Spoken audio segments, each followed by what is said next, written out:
Lo que sigue es nuestro panel de preguntas. Entonces, lo que vamos a tener es la oportunidad de hacer preguntas abiertas a todos los que hemos hablado hasta ahora. Yo también puedo empezar a leer esas preguntas. Les doy las gracias por todas las excelentes charlas que acabamos de escuchar. Creo que hemos una vuelta muy interesante por todos estos otros trastornos que no son esclerosis múltiple, pero que nos llegan con tanta frecuencia bajo esta indicación.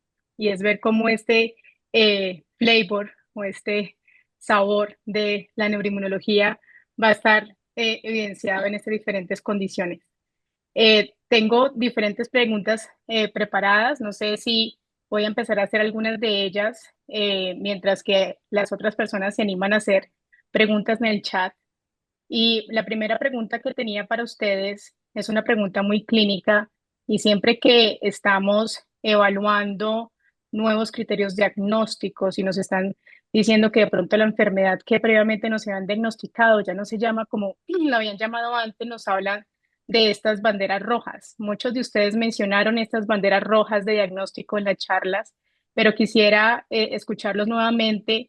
¿Cuáles son las banderas rojas que deberían alertar a la familia y también a médicos de atención primaria para pensar que esta enfermedad desmielinizante no es esclerosis múltiple, sino que puede ser alguna de estas otras alteraciones y trastornos de los que hablamos en estas primeras horas?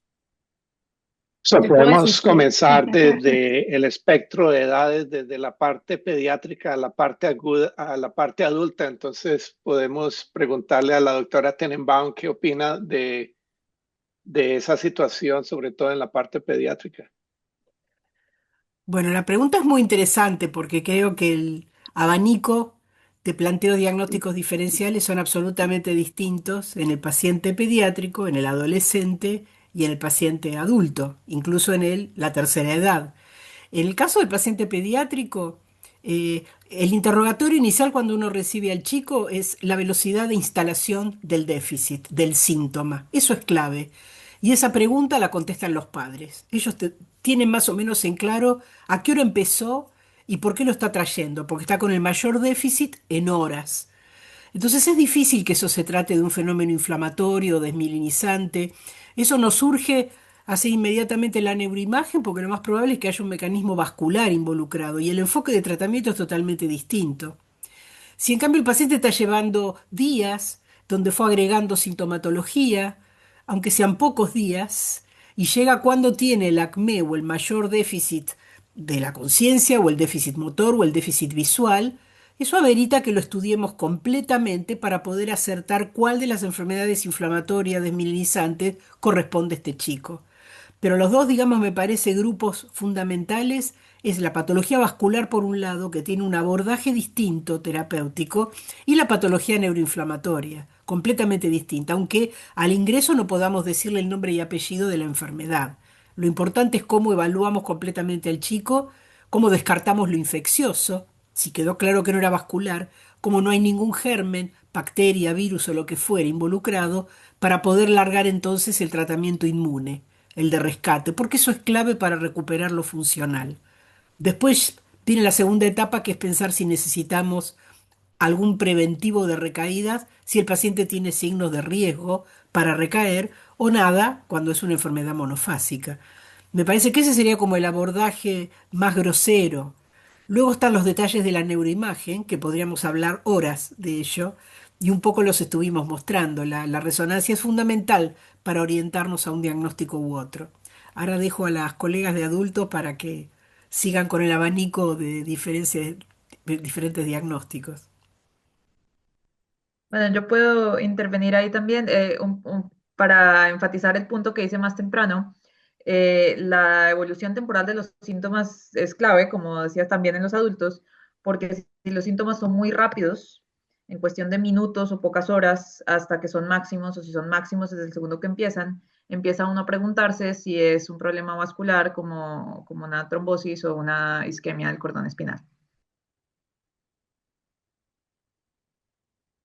Es muy interesante escuchar, obviamente, la forma de evaluar desde el punto de vista pediátrico, pero En el paciente adulto es exactamente lo mismo y la parte fundamental es escuchar al paciente, escuchar a la familia. Ujú. Desafortunadamente en los sistemas, en los diferentes sistemas de salud, no solamente en los Estados Unidos, sino también en Europa, en Latinoamérica, la evaluación del paciente está siendo minimizada y se está enfocando básicamente a estudios paraclínicos como la resonancia magnética o otros estudios de sangre o de líquidos cefalorraquídeos. Sin embargo, escuchar al paciente con detenimiento y evaluar la evolución de síntomas es muy clave, no solamente en la población pediátrica, sino en la adulta. Y otro elemento extremadamente importante es el examen neurológico. Y aquí quiero enfatizar, sobre todo para los pacientes y las familias, es con el boom de la inteligencia artificial, todavía estamos muy distantes para reemplazar a escuchar el paciente y escuchar a la familia y examinar el paciente. La inteligencia artificial no va a reemplazar eso porque es extremadamente importante obtener el examen neurológico en la fase aguda o subaguda de una enfermedad para tener una evaluación más comprensiva de lo que está pasando y sobre todo tratar de establecer un diagnóstico más preciso. Y obviamente los estudios de resonancia magnética, los estudios de líquidos cefalorraquídeos, los exámenes de sangre van a ser de bastante importancia y van a contribuir a esclarecer muchas causas, pero la parte inicial es muy crítica, muy importante. No sé, doctora Rivero, si quieres adicionar algo más. Sí, creo que generalmente ya todo lo mencionaron, pero es empezando con lo que dice el doctor Pardo, escuchar bien, digamos, los clínicos, los síntomas del paciente y saber exactamente cómo los síntomas se han evolucionado. Entonces, por ejemplo, para una neuritis óptica, si la persona tiene completa pérdida de visión, entonces ve negro en segundos a minutos, eso no nos hace pensar que es una neuritis óptica, sino probablemente un accidente cerebrovascular en el ojo y tratar como, y eso los hace a nosotros pensar un poco en diferentes cosas, digamos, en emergencias o al emergenciólogo, a los neurólogos, y creo que eso es lo mismo que hacemos para todos los otros síntomas. Entonces, escuchamos la evolución, hacemos un examen neurológico, escuchamos a la familia, miramos los otros factores de riesgo, porque no todas las personas tienen los mismos factores de riesgo, creo que eso es otra cosa importante que mencionar, y en qué medicamentos están, viajes recientes, gripas en familia, vacunación y cosas que nos hagan pensar. Entonces, creo que sí, no más. Voy a proceder con algunas de las preguntas que están en el chat. Hay algunas de estas que son de tratamiento. Voy a hacerlas en este momento para ver si ustedes tienen algún insight sobre lo que puede estar sucediendo. Pregunta Eva si el medicamento PIPE 307 es remilinizante. Este es uno de los medicamentos que está en fase 2 en estudios con esclerosis múltiple. No sé si alguno de ustedes ha tenido experiencia adicional o ha escuchado algo que pueda estar resonando en el mundo de los trials para remilinización en MOGAD o en NMOSD o en otro tipo de mielopatías. Pues no, digamos, esto todavía es, hasta donde entiendo, experimental y la esperanza y la razón por la cual hay un clinical trial es que sí sea remielinizante, pero creo que desafortunadamente ha habido en la historia de los ensayos clínicos de MS muchos medicamentos que en los datos, cuando los hicimos experimentos en in vitro o en animales, mostraban mucha promesa y luego cuando se hicieron los ensayos clínicos, de pronto no mostraron la respuesta remielinizante que esperábamos. Entonces, la idea es que este medicamento promueve la maduración de los progenitores de oligodendrocitos para que son las células que producen mielina. Entonces, pues sí, la idea es que sea remielinizante. En este momento no podemos estar seguros de que sí lo es hasta que no estén los resultados disponibles del ensayo clínico. Doctora Tenenbaum, en población pediátrica tenemos alguna información. Nosotros a veces nos estamos enfocando mucho en el medicamento, pero ¿qué otros tipos de terapias o intervenciones tempranas pueden llegar a tener un impacto alto en esa recuperación y en esa eventual remilinización o recuperación de estos pacientes pediátricos con mielopatías y parálisis flácida aguda? La ventaja del paciente pediátrico es que es el paciente ideal para tratar, porque es el que muestra la mejor reparación, porque además tiene plasticidad, así que lo que no logró reparar completamente con rehabilitación va a lograr funcionalmente repararlo plenamente. Entonces es una maravilla los chicos para tratar, tanto es los que tienen compromiso encefálico, el compromiso visual o el compromiso neuromotor de una mielopatía en curso. Nosotros somos muy agresivos en el tratamiento agudo. No dudamos en insistir a los padres para que acepten la colocación del catéter, que son catéteres incómodos, son gruesos para hacer el recambio plasmático. Es un bilumen, así que tiene que tener las dos vías, una para la salida y la otra para regresar sangre al chico, pero es una estrategia de tratamiento que si hay disponibilidad en todos los centros debiera ser prioritario. Digamos, una vez que el corticoide no resultó lo suficiente que uno espera, hay que empezar a movilizar todo para tener quirófano y poder colocarle el catéter al chico. Nos parece que más que pensar en remielinización, es reparar en agudo todo lo posible, usar toda la estrategia posible. Incluso nosotros hacemos el protocolo de los reumatólogos, aprendimos de ellos. Damos simultáneamente ciclofosfamida por boca, porque el recambio plasmático es en días alternos. Entonces, para evitar el repique de anticuerpo entre dos lavados, el paciente recibe todos los días ciclofosfamida oral. Y eso hace que mejore muchísimo la eficiencia del método. O sea, realmente es bárbaro. Recuperan visión, recuperan motricidad en miembros inferiores. La segunda etapa es cuando uno sigue haciendo recambios, los que sean necesarios para el paciente. Y entre dos o tres recambios ya no hay ganancia funcional, frenamos el procedimiento y ahí, bueno, dejamos el corticoide que acompañe por el tiempo que fuere. En el caso de Mogad, seguimos a la experiencia de los australianos y por 3 meses no lo sacamos. Vamos reduciendo la dosis, pero no lo retiramos porque eso evita recaídas. En cualquiera de los otros diagnósticos, bueno, neuromielitis, si viene acuaporina 4, tiene que empezar inmunosupresión, el paciente pediátrico, y los padres entienden que es obligado porque va a recaer, si no. Entonces se induce el control que fuese necesario. Si no recuperé completamente una vejiga neurogénica, los colegas de urología comienzan a hacer la intervención, lo mismo los colegas de neuroortopedia y las kinesiólogas para dar apoyo a los papás, para recuperar funcionalmente lo que todavía no completamente se recuperó con el recambio plasmático. Y lo mismo las terapistas visuales, que las usamos cada vez menos porque realmente los chicos recuperan fantásticamente bien. Lo que siempre hay que prestar atención, que sea cual fuera el diagnóstico, las colegas neuropsicólogas que hacen los test cognitivos son una herramienta para nosotros fundamental.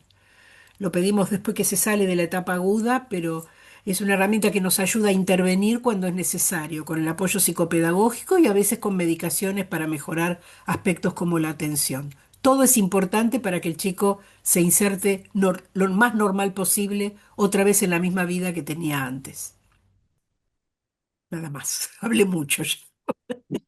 Estuvo fantástico, doctora Tenenbaum.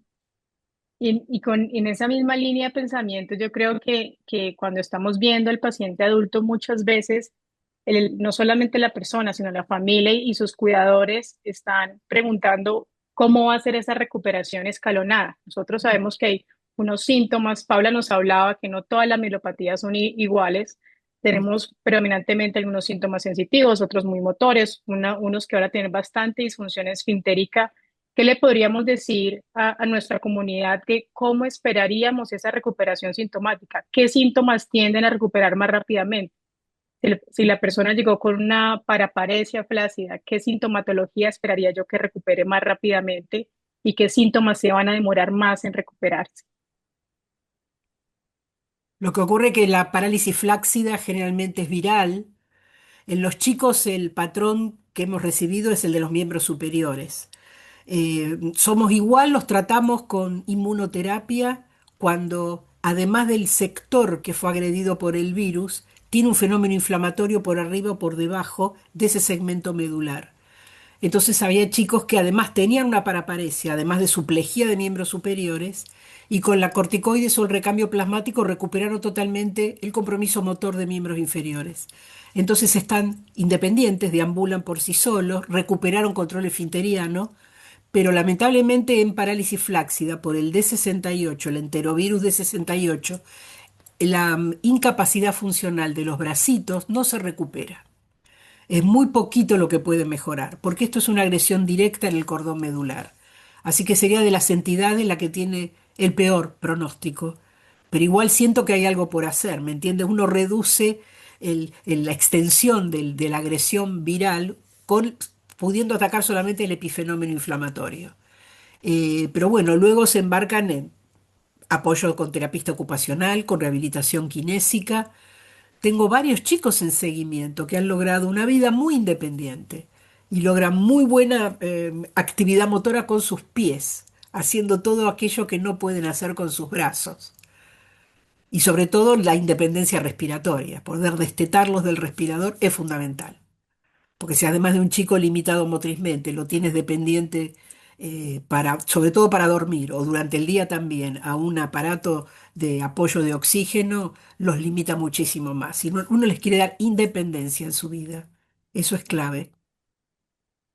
Una parte importante es obviamente la localización de dónde está la lesión en la médula espinal y una de las cosas que la doctora Tenenbaum enfatizaba es que la primera parte de la evolución de la enfermedad es la parte crítica donde el clínico debe actuar para limitar la progresión del problema.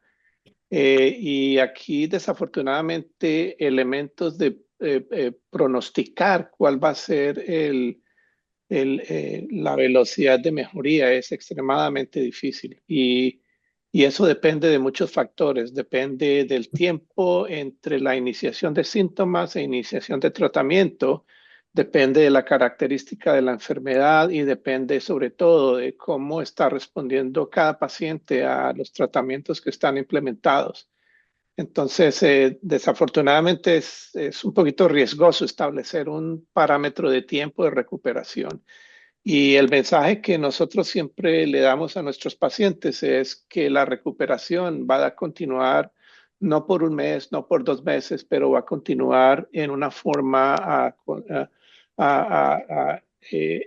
prolongada. Y sobre todo los niños reaccionan muy bien, los adultos también reaccionan bien, pero el detalle más importante en la recuperación, sobre todo de los adultos, es el énfasis que se debe hacer en el proceso de rehabilitación neurológica. Y muchas veces, obviamente, nuestros pacientes y nuestras familias tienen ansiedad para encontrar la medicación mágica que recupere la función neurológica. Y desafortunadamente no hay medicaciones mágicas para recuperar la función neurológica. Lo que es importante es enfatizar en los programas que le van a ayudar a la función neurológica a readaptarse a la normalidad y probablemente lo mejor que se ha demostrado que tenemos a la mano es los programas de rehabilitación neurológica. Una de las limitaciones más grandes es el acceso a esos programas y nosotros entendemos muy bien, comparando la situación en diferentes estados en los Estados Unidos, el acceso a los programas de rehabilitación es limitado, las compañías de seguro limitan ese acceso. En otros países, en Europa, en España, en Latinoamérica, obviamente también es extremadamente limitado, sobre todo por la falta de recurso humano, por la falta de los recursos económicos, pero la familia en cierta manera debe enfatizar en que si hay un programa o que se pueda establecer aún en la casa, es importante continuar y enfatizar que esa es una de las formas más importantes de la recuperación. Gracias, Carlos. Voy a dejar un poco las preguntas de tratamiento también para el siguiente, la siguiente sección. Tengo aquí otra pregunta sobre diagnóstico y nos pregunta José Vicente, soy acompañante y cuidador de una mujer de 56 años con migraña crónica en tratamiento con toxina botulínica, tiene acalasia esofágica y tiene MOGAD con niveles bajos sin tratamiento. Cuando hay vómitos, ¿se pueden diferenciar si son por la acalasia o por el MOGAD? Yo creo que puede ser muy difícil, pero podemos obtener alguna evidencia objetiva, a ver si hay al menos inflamación activa o no relacionada con el MOGAD. La primera pregunta que tendría yo es si ha habido antes evidencia de que el MOGAD afectó el área postrema, que es esa área, ese centro del vómito que mencionaba la doctora Riveros en su charla. Eh, es decir, si hay una base anatómica para que la persona tenga vómito como consecuencia de la enfermedad neurológica, porque aunque el MOGAD puede causar un síndrome que puede tener vómito, no necesariamente esa área estuvo involucrada. Si el área estuvo involucrada, entonces se vuelve un poquito más difícil porque la pregunta es si el vómito persiste porque hubo daño de esa área y es la secuela, o si hay inflamación activa. Y para eso probablemente repetir la resonancia con contraste nos ayuda a saber si la lesión está realzando con el contraste o si hay una nueva lesión. Pero si, digamos, uno hace esa evaluación, no hay una nueva lesión y no hay inflamación activa, probablemente no es debido a algo que requiera, digamos, a una recaída que requiera inflamación. Inmunosupresión. Estoy de acuerdo que es una pregunta difícil. No sé, Daniela, si quieres, si tienes algún comentario adicional. No, creo que, digamos, leyendo las otras comorbilidades, ¿cierto? La migraña, una migraña crónica puede producir muchas náuseas también, claro, entonces tiene que ser el dolor tratado y saber si la migraña como tal está siendo bien tratada. La toxina botulínica digamos, está indicada para eso, pero eso es una cosa y la calasia, pues es ¿cierto? Una enfermedad del esófago, entonces eso es otro factor de riesgo. Entonces, pues como dijo la doctora Barreras, si no hay evidencia de que hay una inflamación en este momento a nivel cerebral y que no haya consideración de que sea por MOGAD, pues las otras comorbilidades puede que estén siendo las causantes del vómito. Entonces también tiene que, digamos, seguirse por medicina primaria y tener un buen internista y tener todo un panel de doctores que puedan identificar y poder llegar como a cuál puede ser la causa principal. Es un poco difícil por lo que estaba explicando Pablo, precisamente igual. Y nuevamente con los títulos bajos, hay otra pregunta también asociada a esos títulos bajos, es si el hecho de que tenemos un diagnóstico de un MOGAD, independientemente de los títulos altos o bajos, si eso confiere un estado de inmunosupresión o si hace a las personas más susceptibles a que puedan adquirir otras infecciones virales. Digamos, los títulos de MOGAD como tal no son los que producen, digamos, más sensibilidad al virus. Nosotros dando un medicamento de inmunosupresión somos los que bajamos el sistema nervioso central o a menos, digamos, que la persona tenga una enfermedad que baje el sistema nervioso, el sistema inmune, que sea inmunodeficiente, ya sea un trasplante, personas con VIH o muy enfermas por otra razón. Entonces no creo que los niveles como tal del MOGAD predispongan más a un virus, es más lo que nosotros haríamos como terapia como tal. Y sí puedo añadir, porque esta pregunta yo creo que la recibo todos los días como parte en mi clínica. Una vez uno diagnostica un problema autoinmune o una enfermedad neuroinmunológica, después del ChatGPT session, muchas veces las personas dicen, entonces lo que necesito es estimular mi sistema inmune, porque tengo un problema del sistema inmune, entonces tengo que hacer cosas para estimular mi sistema inmune y empieza a haber búsqueda de suplementos y cosas que sean boost del sistema inmune. Y pues digamos, el problema aquí es el opuesto, ¿no? O sea, el sistema inmune aquí fue más activo, no menos activo. Entonces, si sí hubiera algo que en realidad funcionara para estimular el sistema inmune, probablemente eso no es lo que queremos hacer en ninguna de estas enfermedades, pero la gran mayoría de esas cosas no tienen ninguna evidencia. Entonces, quería tomar la oportunidad para decir eso en voz alta porque hay mucha desinformación al respecto. Algunas lo regulan, como la vitamina D, que es muy importante. Ujú.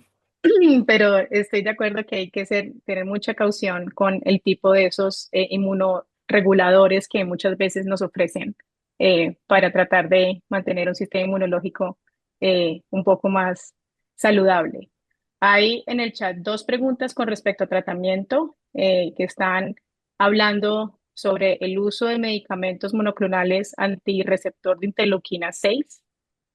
Uno que nos está preguntando, aquí no revisé quién, discúlpame, Liam, y es que tiene un diagnóstico de una EPIC, que es una enfermedad intersticial del pulmón y secundario, se concluyó que era secundario el uso de rituximab, por el cual se hizo él cambia el uso de tocilizumab, que es uno de estos monoclonales que bloquean esta interleuquina 6 y quería saber qué tan efectivo es para el manejo de estas diferentes condiciones.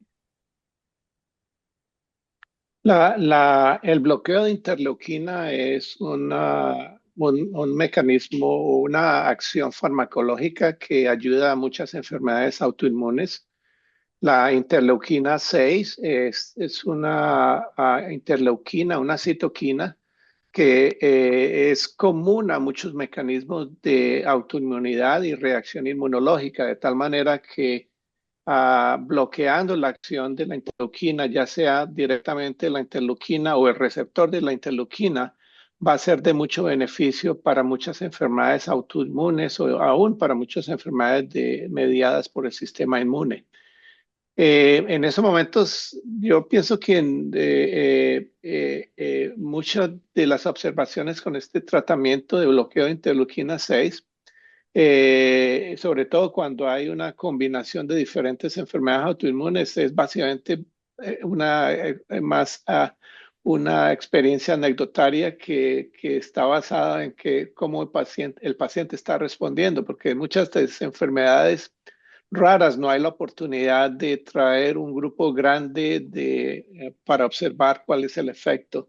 Pero la conclusión es que es de mucho beneficio. El bloqueo de la interleuquina 6 ha sido de mucho beneficio para muchas enfermedades autoinmunes y muchas enfermedades raras del sistema inmunológico, de tal manera que esa observación y seguimiento muy cuidadoso de estar seguro que no hay efectos adversos y que el paciente continúa respondiendo en forma adecuada a ese bloqueo.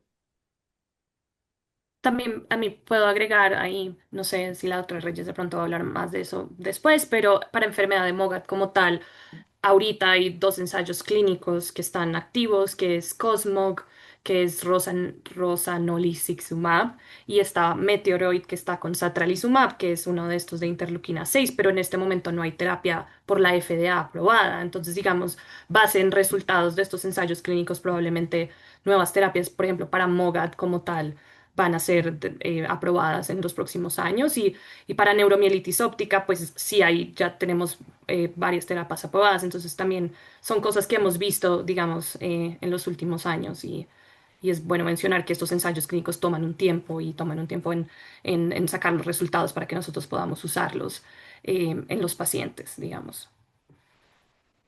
Era el abrebocas de mi charla, así es. Y con esto le pregunto también a la doctora Tenenbaum su experiencia en población pediátrica con este bloqueo de interleuquina 6. En los chicos todos los tratamientos que hacemos son off-label, así que no, y los chicos apuran, el chico se presenta con un cuadro catastrófico, sea que tenga acuaporina 4 o MOG positivo, así que con las formalidades de la aprobación formal no tenemos tiempo para esperarlos.